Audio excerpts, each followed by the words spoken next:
Graham's chapter 10 is about sentence construction. And in this chapter, he really focuses on that sentence construction, builds the foundation for students' clarity and coherence in their writing. And this is a critical skill that then impacts their writing in the future when. They're getting to like paragraph length or story length. It's important to ensure that students have that strong level of sentence level foundation. That way, that they can advance in the narrative and argumentative writing in the future. The chapter also goes then to talk about how explicit instruction is critical and how you can combine sentences and expand sentences, and it gives activities and provides scaffolds for teachers to do. And then it also talks about how vocabulary and grammar and sentence stems and modeling is really important in sentence construction, and how teachers really need to model, give the students active practice, scaffold and support the students, and then provide feedback to really focus in on that sentence construction.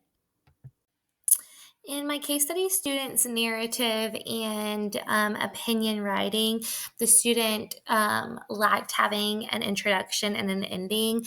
And this chapter really helped me focus on understanding that she really needs that sentence construction level and that explicit modeling and instruction on how she could develop sentences and how she could combine sentences at the beginning of her writing in all genre writing to then convey to readers your clear introduction and a clear closure. Um, so that helped me understand and gave me some strategies to use with her and to really focus on how it is um, it's a big skill. It takes a lot of time. And so, whenever you model it and give the students time to practice, they benefit from that heavily. And then, teachers can use this knowledge in their classrooms by providing the students with the modeling, the practice time, explicit instruction on the key grammatical components that go into constructing a sentence. They can do writing conferencing one on one with the students to really focus in on those skills that they're needing to know for the writing or the sentence construction. And then they can do a lot of sentence activities where you're using conjunctions and all of the things to start combining sentences, expanding, and improving the student's writing. Graham's chapter 12 was about evaluation and revision. And through the chapter, you see how it is critical that students learn those evaluation techniques. It is very important for them to be able to look at their own writing and evaluate it and evaluate others' writings, whether that's peers or mentor text or the teachers. That way, they're able to give self reflection, self feedback, and feedback to peers to then enhance their writing. It's also important to be able to conference and have that self-evaluation skill to know what areas that they can specifically target for improvement to then revise. So revision allows for students to really focus on the things that they need to improve by that critical evaluation piece to then enhance their writing. Whenever you teach those students the skills of revision and critical editing, their writing is improved tremendously.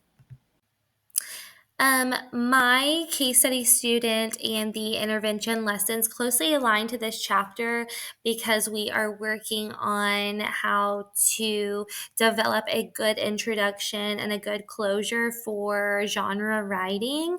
And we have been using mentor text and critically evaluating the way that they hook readers in at the beginning of their story.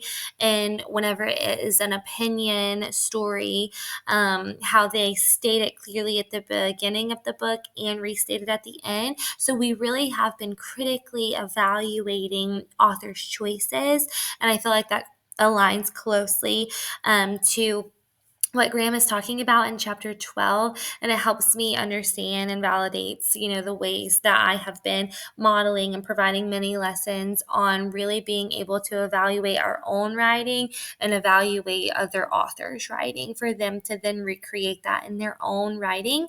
And then teachers can use the information and knowledge from this chapter in their classrooms by giving those students the mini lesson opportunities to look at revision techniques and provide them with organizing and organizers, and having them add details and really study and evaluate others' texts and peers' work. That way they can then do it in their own writing. Peer review is a really great strategy. And then also offering them a self-evaluation tool to then allow them to evaluate their writing, and they can then evaluate others' writing as well.